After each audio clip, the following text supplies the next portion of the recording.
ఒక అమ్మాయి అబ్బాయి లవ్ మ్యారేజ్ చేసుకోవాలనుకున్నారంట. అంతా సిద్ధమే అనుకున్న టైంకి పెళ్లి పందిర్లోకి వచ్చి పెళ్లి కూతురి ఫ్రెండ్తో పెళ్లి కొడుకు లేచిపోయాడంట. అది ప్రేమ కాదు, ఆకర్షణ. ఆ ఆకర్షణని ప్రేమ అనుకొని పెళ్లి వరకు వెళ్ళాడు. పెళ్లి పందిర్లు ఇంకో పిల్లతో ఆకర్షణ వల్ల వెళ్ళిపోయాడు. అయినా ఆ న్యూస్ చూసి నువ్వెందుకు టెన్షన్ పడుతున్నావు? అంటే శివ కూడా అలాంటి పిచ్చి పని చేస్తాడేమోనని భయంగా ఉంది బావా. ముందు నువ్వు ఇలాంటి పిచ్చి న్యూస్లు చూడటం మానే. శివ అలాంటి మనిషి కాదు. అండ్ నా చెల్లి అలాంటి అబ్బాయిని ప్రేమించేంత తెలివి తక్కువది కాదు. అది కాదు బావా, శివ పూరీల పెళ్లి వెంటనే జరిపించేద్దామా? వెంటనే అంటే?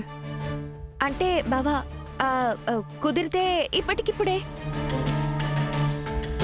అదేదో శివాలయం ఉందంట, ముహూర్తాలతో పనే ఉండదంట. ఆ పార్వతీ పరమేశ్వర్ల ముందు తాళి కట్టిస్తే బంధం బలంగా ఉంటుందని కూడా విన్నాను. భూమి జస్ట్ స్టాప్ ఇట్. నీకేమైనా పిచ్చి పట్టిందా? వెడ్డింగ్ కార్డ్స్ అందరికీ పంచేశాం. వాళ్ళందరి ముందు గ్రాండ్గా పెళ్లి జరిపించే కదా ఈ ఇంటి గౌరవాన్ని కాపాడుకుందాం అనుకున్నాం. ఇప్పుడు మళ్ళీ ఇప్పటికిప్పుడే పెళ్లి జరిపిస్తే పిలిచిన వాళ్ళు ఏమనుకుంటారు? మన పరువు పోదా?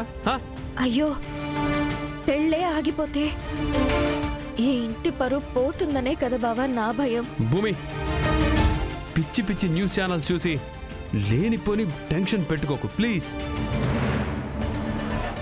అందరి సమక్షంలో మనం గ్రాండ్గా శివపూరిల పెళ్లి జరిపిస్తున్నాం. ఇదిగో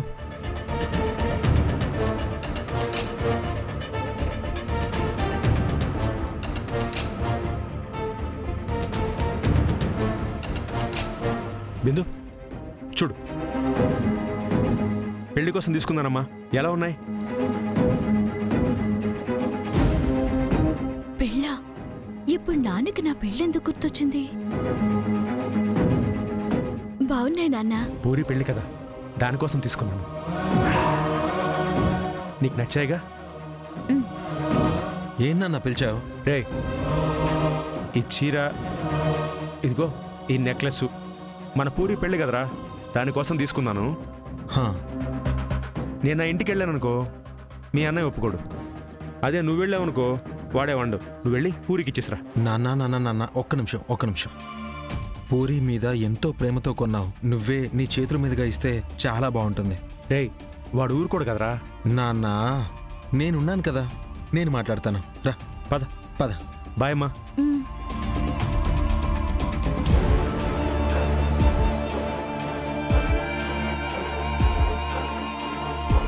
ఏమంటున్నారు మీ నాన్న అన్నయ్య? అంటే అది అత్తయ్య. తడబడింది చాలు. నీతో మాట్లాడి బయటికి వెళ్ళారని నాకు తెలుసు. మర్యాదగా చెప్పు, వాళ్ళెక్కడికి వెళ్ళారు? చేతిలో ఆ బ్యాగ్ ఏంటి? గగనన్న ఇంటికి. మరి చేతిలో ఆ బ్యాగు? నాన్న పూరికి నెక్లెస్ కొన్నాడు. అది చెర్రీ అన్నయ్యను ఇచ్చేసి రమ్మని చెప్తే నీతోనే ఇప్పిస్తాను పదా నాన్న అని నాన్నని కూడా తీసుకుని బయలుదేరారు. బాగుంది, చాలా బాగుంది. ఇది నాకు ముందే తెలిస్తే నేనసలు ఆయన్ని గుమ్మం దాటనిచ్చేదాన్నా. మీరా? కేపీ నీ చేతిలోంచి ఎప్పుడో దాటిపోయాడు. మమ్మల్ని కూడా దాటే సాహసం చేస్తున్నాడు కదా. రాని వదినా, ఆయన్ని ఇంటికి రాని, అప్పుడు చెప్తాను. మీరా? నువ్వేం చెప్పినా వినే పరిస్థితుల్లో కేపీ లేడని చెప్తున్నాను కదా. అనవసరంగా బీపీ పెంచుకోకు, వెళ్ళు. సరే వదినా, ఈ రోజైతే ఊరుకునేదే లేదు. బిందు, నీతో కొంచెం మాట్లాడాలి. నా రూమ్కి రా.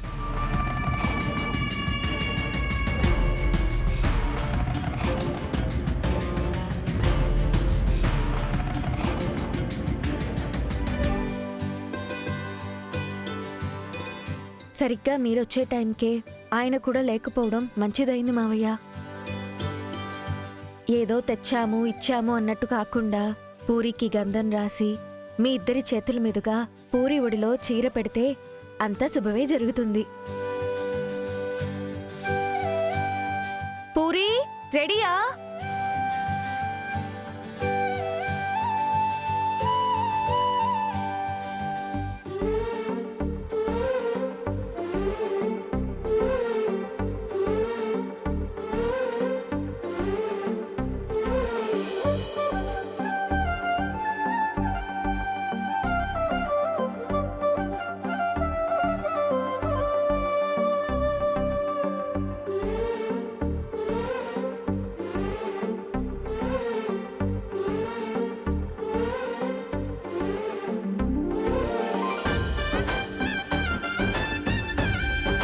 నా మీద కోపం ఇంకా అలాగే ఉందమ్మా?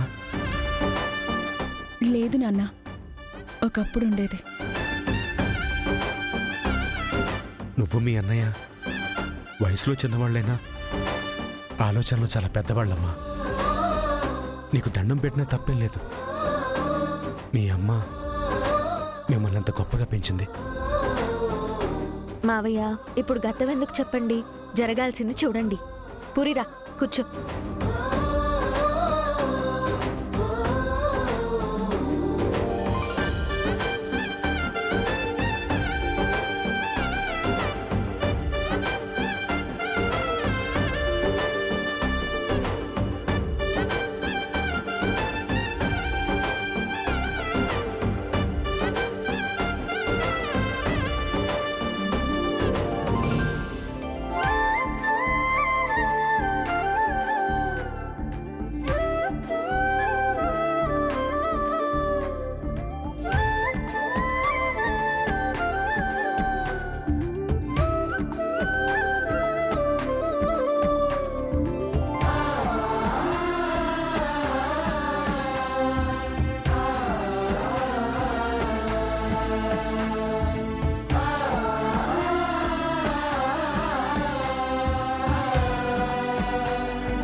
Mister KP,